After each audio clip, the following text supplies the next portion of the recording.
આજે જે પાલીતાણામાં સિંહ દ્વારા જે વ્યક્તિ ઉપર હુમલો કરવામાં આવ્યો બહુ દુઃખદ છે. સદનસીબે એની જાન બચી ગઈ છે અને બંને સાથેની હ્યુમન કોન્ફ્લિક્ટ જે થયું છે એમાં એને નાની મોટી ઈજાઓ થઈ છે અને હોસ્પિટલ શિફ્ટ કરવામાં આવે છે.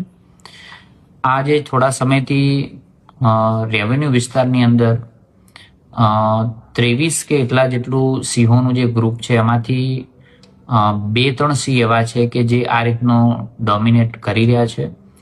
એને વન વિભાગ દ્વારા એમને રેસ્ક્યુ કરી અને હવે આવનાર સમયની અંદર એને જંગલમાં છોડવામાં આવશે.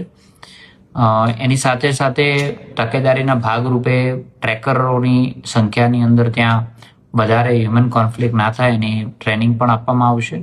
અને સાથે માનવ મૂલ્યોનું જતન કેમ થાય, ખેડૂતોને નુકસાન ન થાય અને રાત્રિ દરમિયાન જે રીતે એ રહેતા હોય ને રહેણી કહેણીની અંદર જે કોઈ લોખંડની જાળી ને બધું આપવાનું હોય છે એને સુનિશ્ચિત કરવામાં આવશે.